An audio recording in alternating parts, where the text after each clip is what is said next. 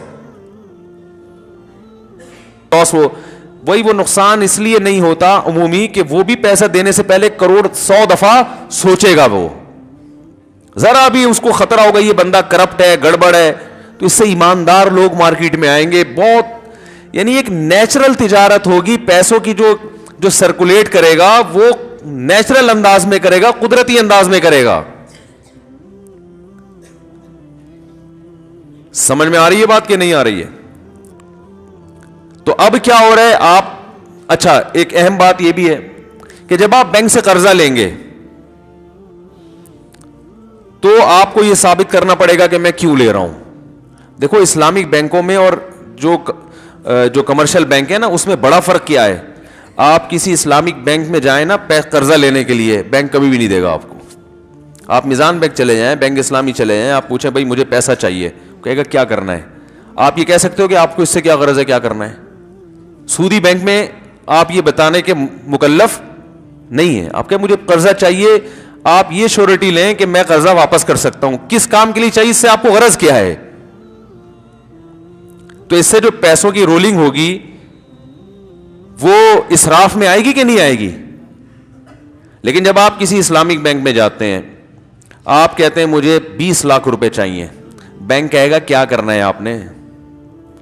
آپ کو یہ ڈیفائن کرنا پڑے گا کہ میں نے کرنا, آپ کہیں گے میں نے گھر بنانا ہے. بینک کہے گا ٹھیک ہے, کہاں گھر خریدنا ہے, لوکیشن کیا ہے, کیسا گھر ہے وہ آپ ہمیں بتائیں. جب آپ بتائیں گے یہ گھر ہے, یہ محلے وقوع ہے, یہ اس کی تصویریں ہیں, بینک کہے گا ٹھیک ہے 80% میں خرید رہا ہوں, 20% آپ انویسٹ کریں. دونوں مل کے خریدتے ہیں, آدھے سے زیادہ میرا ہوگا اور باقی کس کا. یہ تجارت ہو رہی ہے نا. پھر بینک وہ گھر خرید کے شرکت متناقصہ کی بیس پہ آپ کو فروخت کرنا شروع کرے گا.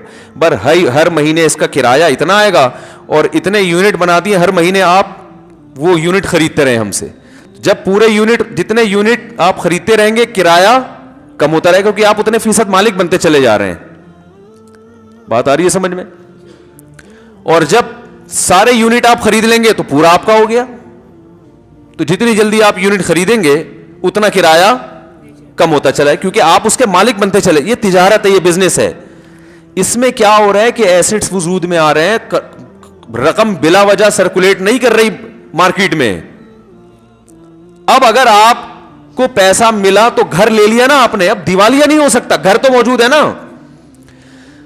ارے بھائی کیا ہوگا, نہ بینک کا نقصان ہوگا نہ آپ کا نقصان ہوگا. آپ اگر قسطیں ادا کرنے سے عاجز آ گئے, آپ بولے بھائی اللہ کا واسطہ مجھے معاف کر دو, اس وقت تو میں نے سوچ لیا تھا بحریہ ٹاؤن میں بنگلہ خریدوں, میرے اندر قسطوں کی طاقت نہیں ہے. بینک کہے گا کوئی بات نہیں ہے, آپ کے اندر مزید قسط ادا کرنے کی طاقت نہیں ہے, اتنے فیصد تو گھر ہمارا ہے, اتنے فیصد تو ویسے ہی آپ کا ہو چکا ہے, ملک اس کو بیچ دیتے ہیں, گھر موجود ہے نا, گھر تھوڑی بھاگے گا بھائی, پولیس بلوانی پڑے گی. صحیح بتا رہا ہوں اب میں, سمجھانے کے لیے پولیس بلوانی پڑے گی. تو گھر لے کے کہاں بھاگے گا وہ, ہے بھائی بھاگ سکتا ہے. تو بھائی یہ اتنے فیصد ہمارا ہے, اتنے فیصد آپ کا, آپ قسطیں ادا نہیں کر سکتے, کوئی بات نہیں, تو اتنے فیصد تو بہرحال آپ خرید چکے ہیں ہم سے, جتنی قسطیں ادا کی وہ اتنے پرسنٹ گھر آپ کا ہو گیا. اب اس کو بیچ دیتے ہیں. بینک یہ کہے گا بھائی میرے کسی کام کا نہیں ہے, ہماری کوئی مامو پمانی ہے نہیں جنہوں نے یہاں رہنا ہے. یہ بھی ممکن ہے بینک کا مینیجر خود خرید لے, وہ یہ بھی ممکن ہے وہ کہے بھائی اس کو فروخت کرتے ہیں, جتنے پرسنٹ آپ کا حصہ ہے وہ آپ کو پیسے پکڑا کے باقی ہم اپنی رقم بچا لیتے ہیں, اور جو رینٹ آپ کو آپ ہمیں دیتے رہے وہ ہمارا پروفٹ ہو گیا. کوئی ایسا, یہ وہی ہو رہا ہے جو نیچرل ایک تجارت میں ہوتا ہے. سمجھ میں آ رہی ہے کہ نہیں آ رہی ہے؟ یہ چیز لوگوں کو کھلتی ہے, یہ چیز یہودیوں کو کھلتی ہے, سمجھ رہے ہیں نا.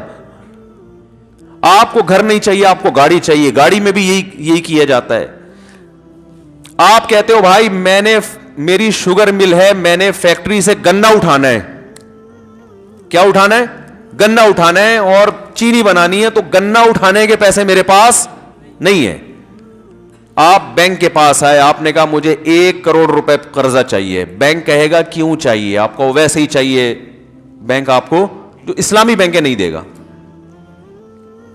بھائی کیوں چاہیے؟ بھائی مسئلہ یہ ہے کہ میری شوگر مل ہے, مجھے گنا چاہیے.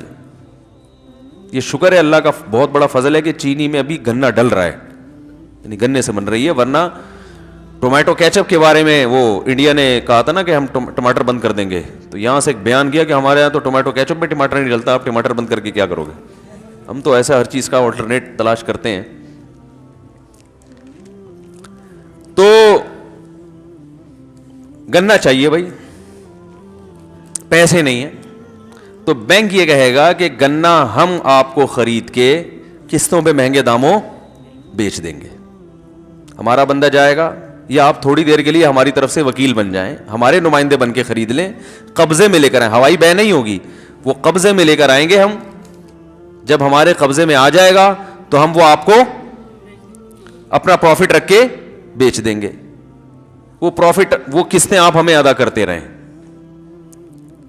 تو اب کیا ہوا کہ شوگر مل چلانے والے کے پاس گنا تو آ گیا نا, اب کہاں بھاگے گا وہ. اب اس کا لاس, ایسا لاس نہیں ہو سکتا کہ کچھ ہے ہی نہیں اور کروڑوں روپے ڈوب گئے اس کے, یہ نہیں ہو سکتا. سمجھ رہے کہ نہیں سمجھ رہے؟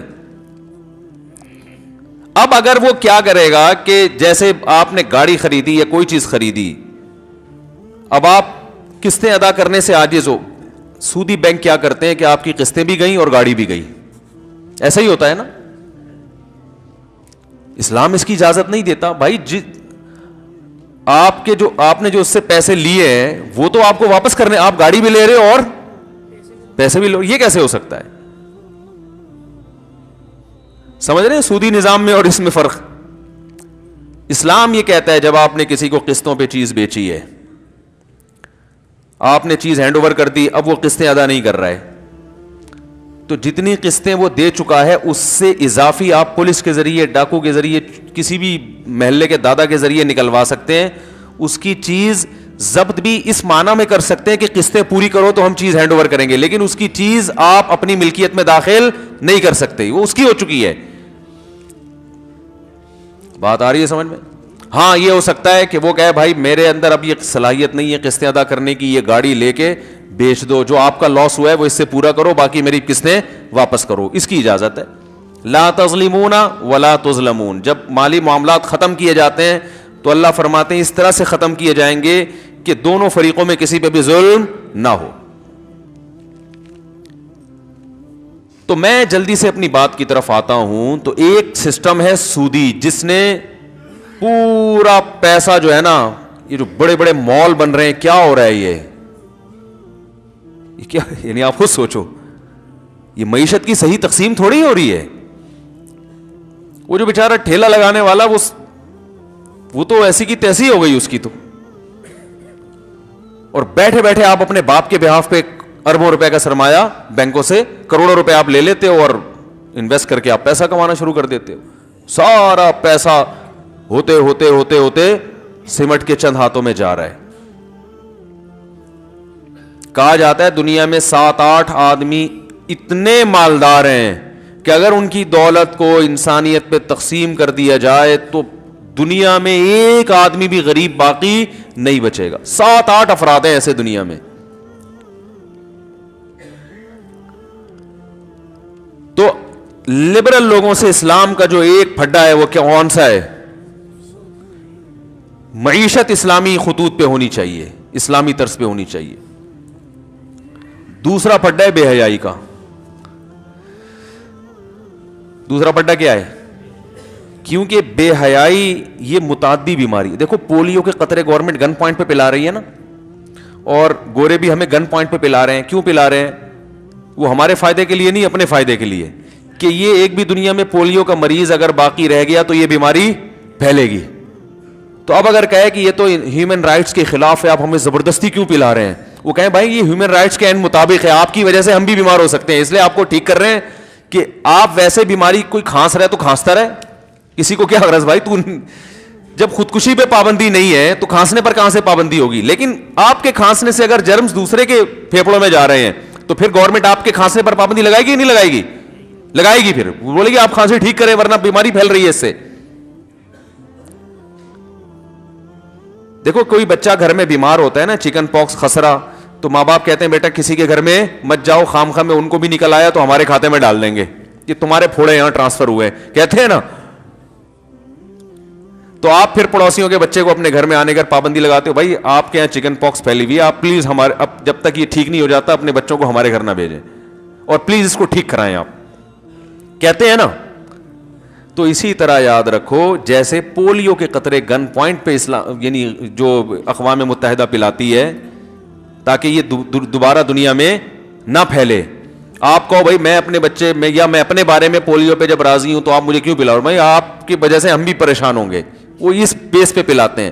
تو اسی طرح میرے بھائی بے حیائی کو بھی اسلام برداشت نہیں کرتا, کیونکہ اس سے جو بیماری, اس سے جو معاشرے میں تباہی پھیلتی ہے اس سے وہ لوگ بھی متاثر ہوتے ہیں جو بے حیائی سے متاثر ہونا چاہتے نہیں ہیں لیکن لاشعوری طور پر متاثر ہوتے ہیں.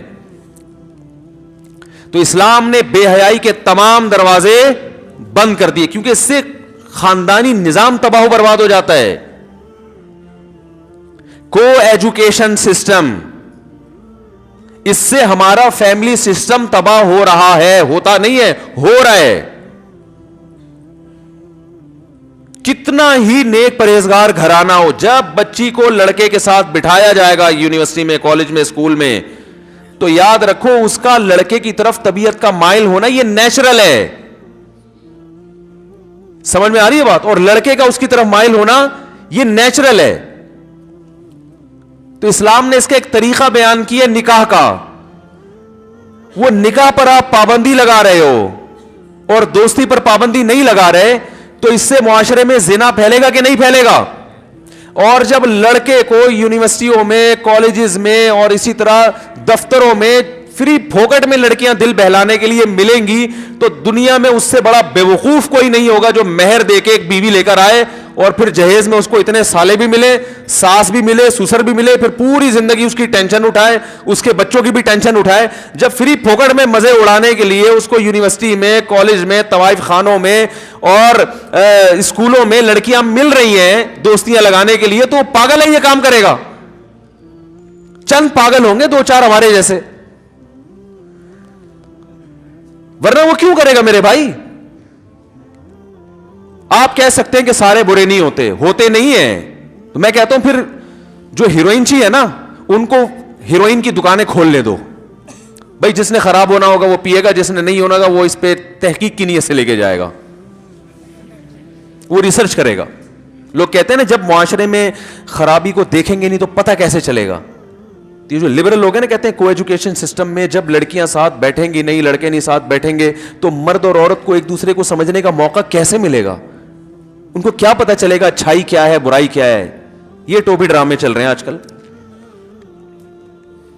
بھائی اگر فیمیل ٹیچر میل کو پڑھائے گی تو آخر ان کو بھی پتا چلے گا کہ یعنی فیمیل کیا ہوتی ہے, اور فیمیل کو پتا چلے گا میل کیا ہوتے ہیں. پھر جب وہ برائی دیکھیں گے تو ان کو یہ پتا چلے گا برائی ہوتی ایسے اور اس سے بچا ایسے جاتا ہے.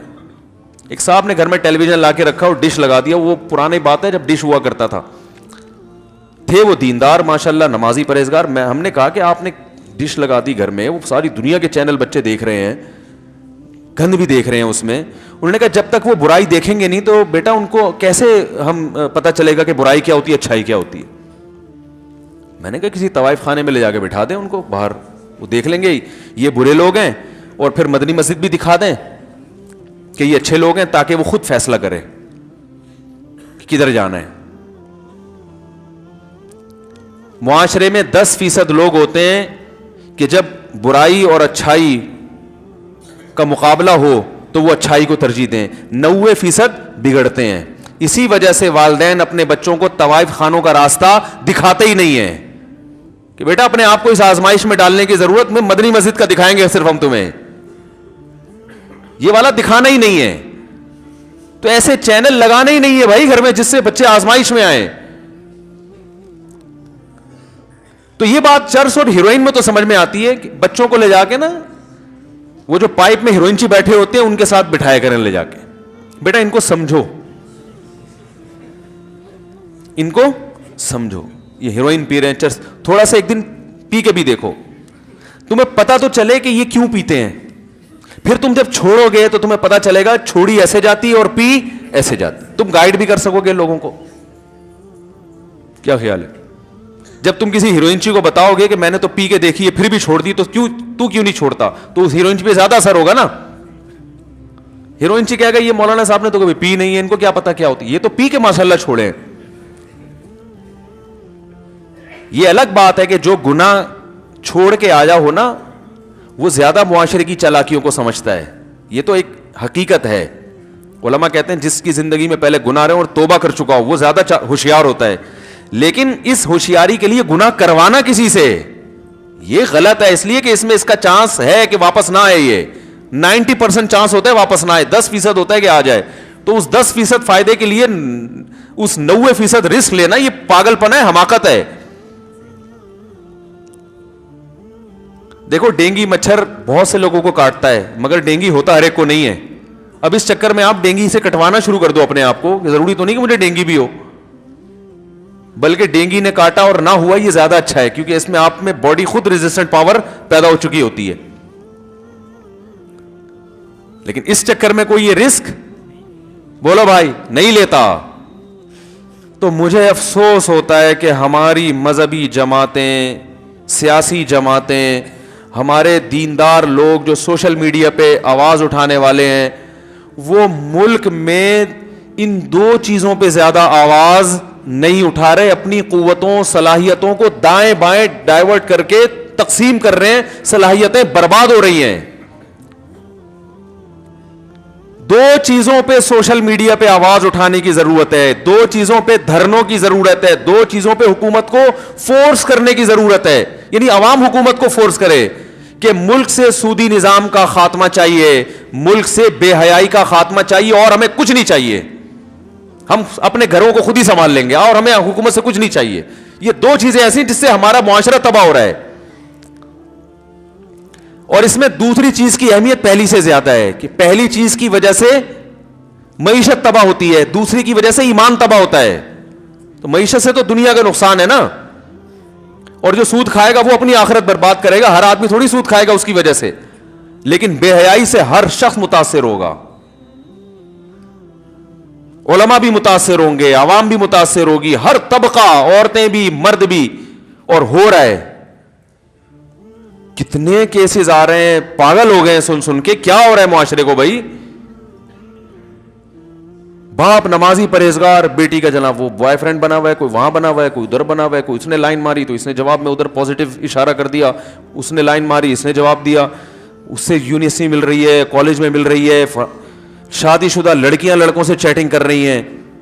کیا ہوتا ہے اگر ہم نے کسی مرد سے بات ہم کو غلط بات تھوڑی کر رہے ہیں, کر کیوں رہے ہو بھائی تم؟ غلط یا صحیح وہ کیوں؟ عورتوں کے لیے عورتیں دنیا میں ختم ہو گئی یہ بات کرنے کے لیے. وہ مرد انٹیوں سے فری ہو رہا ہے, بھائی کیوں فری ہو رہے ہو تم اس سے؟ کیا لگتی ہے تمہاری وہ؟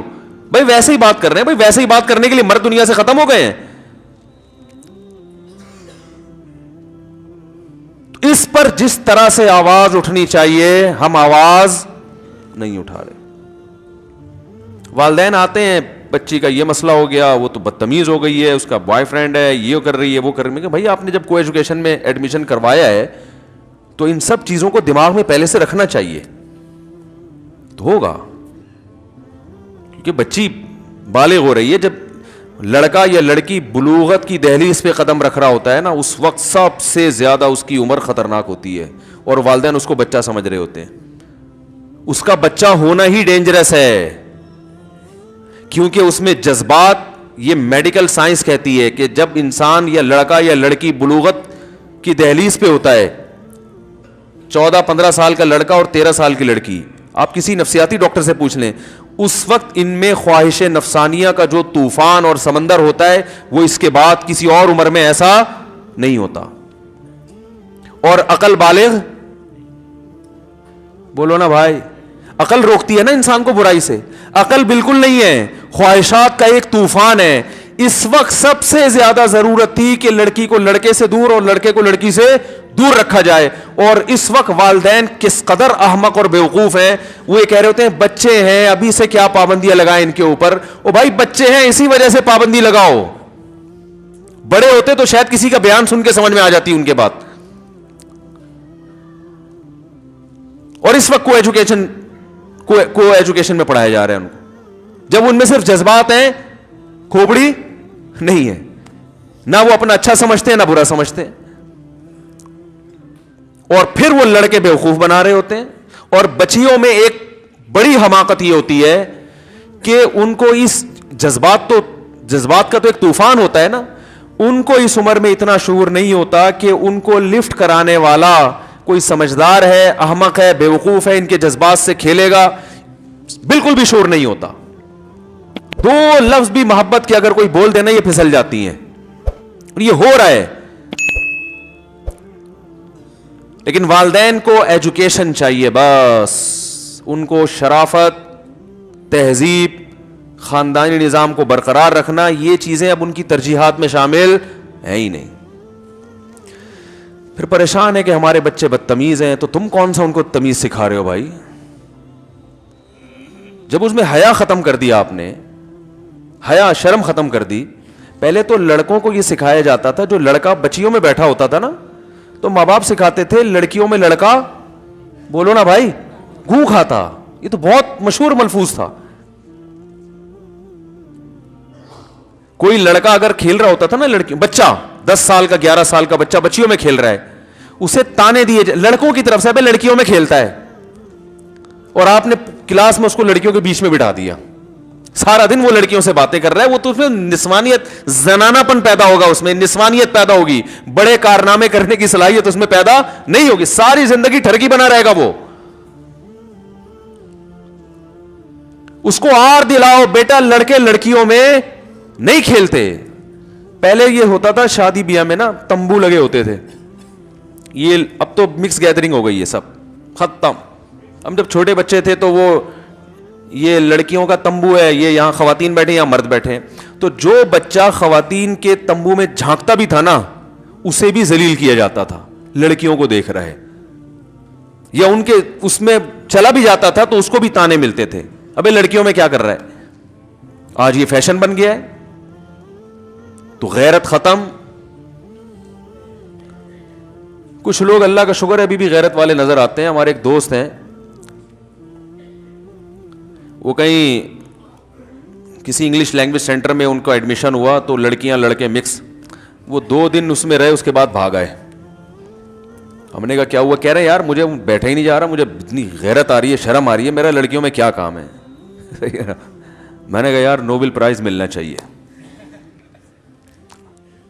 حالانکہ وہ کوئی بہت زیادہ دیندار لڑکا نہیں, اس نے کہا مجھے یہ اپنے اندر سے ایک نسوانیت کی بو آتی. نسوانی سمجھتے ہیں عورت پنے کی اپنے اندر سے آتی ہے. میں عورتوں میں کیا کر رہا ہوں یار, مرد آدمیوں میں بیٹھو گھسے میں. تو وہ یہ غیرت الحمدللہ ابھی بھی ہیں بہت سے لوگ جو میرا بیان سن رہے ہیں, ان کے وہ سب ماشاءاللہ ایسے ہی ہیں, جو انٹرنیٹ پہ بھی سنیں گے وہ بھی, ان کے علاوہ سب معاملہ خراب ہو گیا.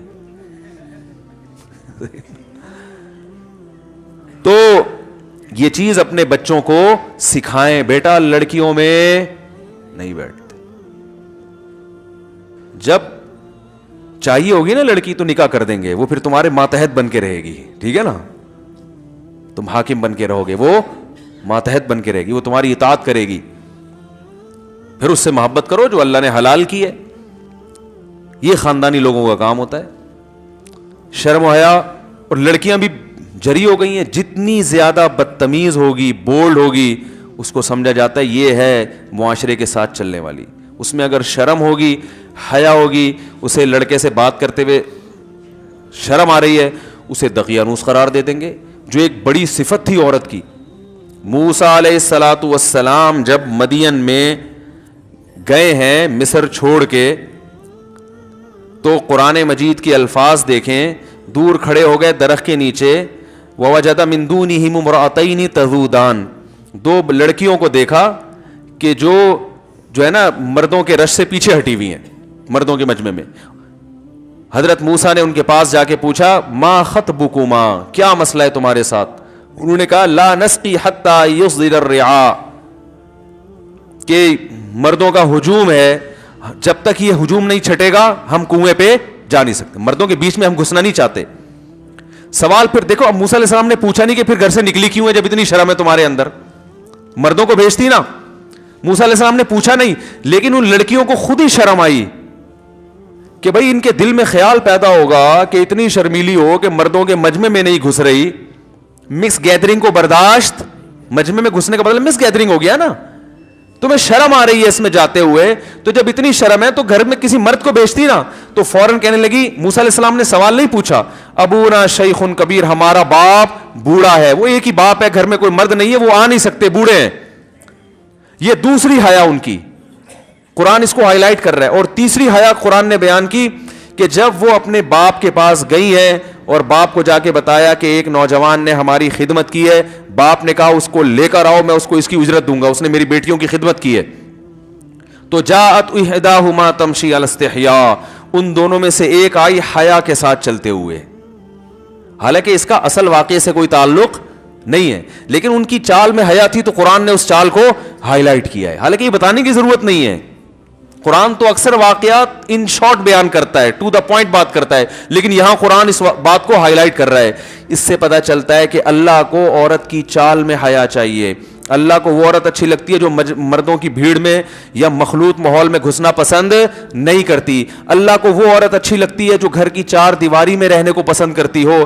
کسی ضرورت سے باہر نکلنا پڑے تو وہ عذر ہو اس کا کہ بھائی اس لیے گھر سے باہر آ رہے ہیں کہ کوئی مرد گھر کے باہر کے کام کرنے والا نہیں ہے. اسلام یہ کلچر چاہتا ہے میرے بھائی, یہ ماحول چاہتا ہے.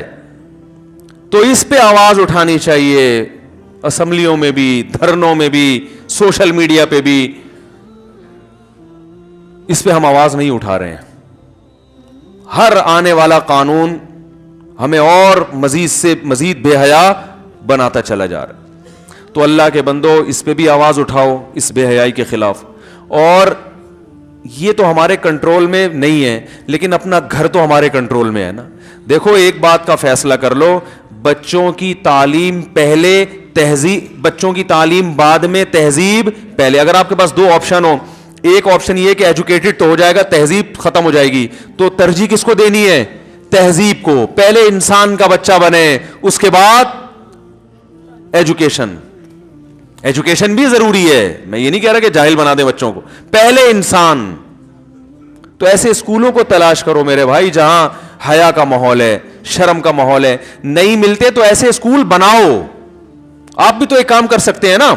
ایک بس چھوٹا سا واقعہ سنا کے بیان ختم کرتا ہوں. مجھے وہ واقعے سے مجھے خود بڑی عبرت ہوئی. لاہور میں ایک صاحب کا فون آیا کہ لاہور کے ہائی کورٹ کے جج جو پہلے جج تھے انہوں نے ایک بڑا غلط فیصلہ کیا, اسلام کے بالکل خلاف فیصلہ کیا, آپ یہ کریں آپ وہ کریں. میں نے کہا میرے بھائی دیکھو, معاشرے میں تبدیلی لانے کے لیے آپ ایسا کرو, جج کے بیان کو تو آپ کے کہنے سے یا میرے کہنے سے جج اپنا فیصلہ تو تبدیل کرنے تھے. تو آپ کے کتنے بچے؟ انہوں نے کہا 4 بیٹے. میں نے کہا آپ ان 4 بیٹوں کو کے بارے میں فیصلہ کرو کہ ان کو میں ہائی کورٹ کے بجائے سپریم کورٹ کا جج بناؤں گا. ایک تو بن ہی جائے گا نا, نہیں بنا تو آپ جیسے 100 لوگ جب یہ ارادہ کریں گے تو ایک نہ ایک تو جج بنے گا نا. اور میں نے کہا اس کی ابھی سے اسی حساب سے تربیت کرنا شروع کر دو کہ وہ اسلام کے خلاف کوئی فیصلہ نہ کرے. اس طرح تبدیلی آپ لا سکتے ہو. جتنی آپ نہیں آئی تو آپ قیامت میں کہہ سکو گے اللہ میرے اندر میرے بس میں یہ تھا. تو ایسے اگر اسکول نہیں ہے تو آپ میں جو تاجر ہیں وہ یہ فیصلہ, تاجر نہیں بھی ہے وہ بھی کر سکتے ہیں, وہ یہ فیصلہ کر لیں بھائی ہم ایسے اسکولوں کا جال بچھا دیتے ہیں پورے ملک میں جہاں کو ایجوکیشن نہ ہو, جہاں فیمیل بچیوں جو بچیاں ہیں ان کو پڑھانے والی فیمیل ٹیچر پردے میں ہوں, تاکہ بچیاں اپنے ٹیچر سے پردہ سیکھیں. جو انسان پر جتنا اپنے ٹیچر کا اثر ہوتا ہے اتنا اپنے والدین کا بھی اثر نہیں ہوتا. میں سمجھا پا رہا ہوں اپنی بات کہ نہیں سمجھا پا رہا؟ تو بھائی معاشرے میں ان 2 چیزوں کو فوکس کرنے کی بہت شدید ضرورت ہے, اور ان 2 میں دوسری والی یہ اور زیادہ اہم ہے. اس کے جو جراثیم ہے نا وہ زیادہ پھیلتے ہیں اور ختم ہو جاتا ہے معاشرہ, تباہ ہو جاتا ہے. اگلی نسلوں کو یہ باتیں بھی سمجھ میں نہیں آئیں گی جو ہم ابھی کر رہے ہیں. وہ کہیں گے پتہ نہیں کس قسم میں بے حیائی کیا ہوتی ہے, کیسی باتیں کر رہے ہیں یہ, اتنا معاشرہ بے حیائی کی طرف جا رہا ہے. گورے سے میری بحث ہوئی, اس نے کہا اگر کسی نے زنا کر لیا تو کیا ہوا؟ میں نے کہا ہوا تو کچھ بھی نہیں ہے, کر لیا وہ ہو گیا تو کیا ہو گیا, ایسے تو کچھ بھی نہیں ہوا. تو وہ ان کو وہ اب ظاہر ہے جب ایک چیز ہی ختم ہو گئی معاشرے میں, وہ حیا ختم ہو گئی تو پھر تو کچھ بھی نہیں ہے. تو میرے بھائی اتنی تباہی سے پہلے بہتر ہے کہ ہم کچھ انسان کے بچے بن جائیں. اللہ تعالی ہم سب کو عمل کرنے کی توفیق عطا فرمائے. یہ جو آج میں نے بیان کیا ہے نا, بیان میں یہ لے کے چلا تھا کہ امن قائم کرنے کی جو کوشش ہے, ایک کوشش ہوتی ہے جو اللہ کے لیے ہوتی ہے, ایک کوشش بڑی طاقتوں کے یا بڑے لوگوں کے یا مخصوص لوگوں کے مفاد کے لیے. دونوں میں فرق ہے. تو وہ بیان یہ جو میں نے مثالیں دی ہیں نا سود اور بے حیائی کی, یہ اسی کی مثالیں دی ہیں کہ جب تک دنیا میں سود یا بے حیائی کا خاتمہ نہیں ہوتا ظلم ختم نہیں ہو سکتا. دیکھنے میں تو بڑا امن ہوگا لیکن وہ اصل میں امن کا فائدہ کچھ مخصوص لوگ اٹھائیں گے, اور وہ ان کی جو دولت کا جو بہاؤ ہے نا اور مزید اسپیڈ کے ساتھ وہ ان کے ہاتھوں پہنچے گا. انشورنس کمپنیوں کو فائدہ ہوگا جو جوا کھیل رہی ہیں, جو غرر اور قمار والے معاملات کر رہی ہیں. تو اسلام نے جو امن کی طریقہ بیان کیا ہے نا وہ پائیدار ہے. دولت کی تقسیم صحیح ہوتی ہے اس سے. بے حیائی کا جو خاتمہ ہوتا ہے اس میں بھی دولت کی تقسیم کا بڑا دخل ہے, آپ حیران ہوں گے. دیکھو میں اگر آپ کہیں تو میں یہ بتاؤں کہ جو بے حیائی کے ختم ہونے سے معیشت کیسے توازن پر آتی ہے, غربت کا کیسے خاتمہ ہوتا ہے.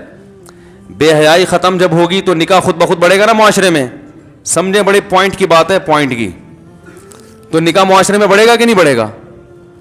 اور جب نکاح معاشرے میں بڑھے گا تو معذرت کے ساتھ, بہت معذرت کے ساتھ, مرد, ابھی یہاں دولہا بھائی بیٹھے ہوئے, وہ کہیں میری تقریر سے متاثر نہ ہو جائیں, ان کے سسر مجھے پکڑ کے ماریں گے کیا سکھا رہے ہو ابھی سے ہمارے داماد کو.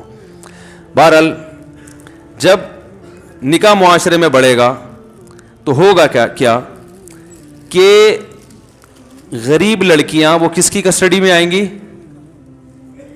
دیکھو نکاح میں نا خود بخود مالدار لوگوں کے لیے نکاح کرنا آسان ہوتا ہے بنسبت غریب کے.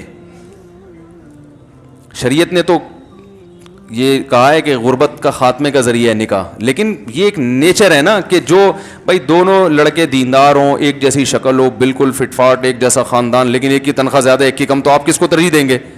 خود بخود انسان کہے گا بھائی جس سے زیادہ کما رہا ہے اس کو ترجیح دو. تو جب نکاح معاشرے میں رائج ہوتا ہے تو آٹومیٹیکلی لڑکیاں مالداروں کی طرف زیادہ مائل ہوتی ہیں.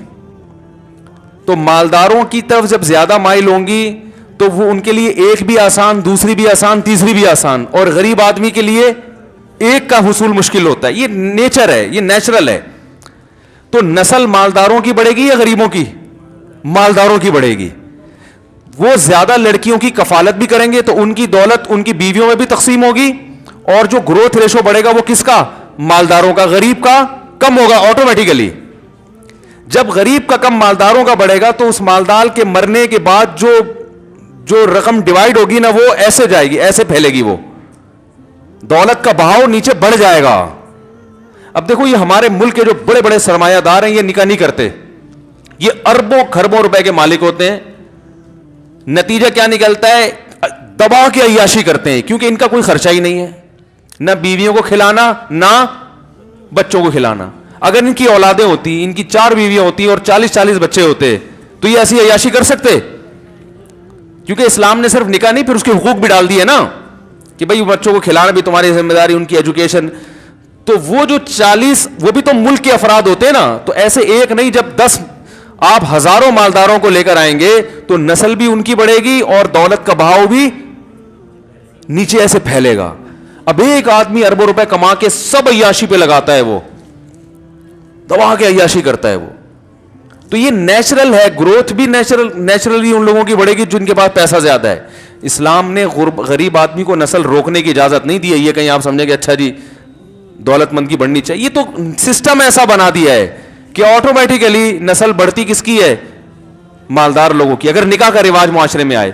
اب الٹا معاملہ ہو رہا ہے, دولت مند آدمی دیر سے شادی کرتا ہے کیونکہ اس کے پاس عیاشی کا پیسہ غریب کی نسبت زیادہ ہے, اور غریب جلدی نکاح کرتا ہے کیونکہ اس کے پاس عیاشی کے لیے پیسہ ہے نہیں, وہ تمیز سے رشتہ تلاش کر رہا ہوتا ہے. بہت مشکل ہے بھائی. تو نسل کس کی بڑھ رہی ہے؟ غریب کی, اور دولت مند کی نسل کیا ہو رہی ہے؟ کم. تو جو پیسے کا بہاؤ ہے وہ نیچرل ہوگا. یہ بھی معیشت کو اعتدال میں لانے کا ایک بہت بڑا طریقہ ہے, بے حیائی کا خاتمہ. سمجھ رہے ہیں؟ تو بے حیائی سے ظلم ہر طرح کا بڑھتا ہے, عورت کا استحصال ہوتا ہے, اسے اس کا حق دینے کے لیے کوئی تیار نہیں ہوتا. تو بہت سارے طریقے جس سے معاشرے میں تباہی پھیل رہی ہے. تو ان 2 چیزوں کو فوکس کرنا چاہیے, یہ جو میں نے آپ کو بتایا, ایک سود کا خاتمہ اور دوسرا بے حیائی کا خاتمہ. ابھی بھی سمجھ میں نہیں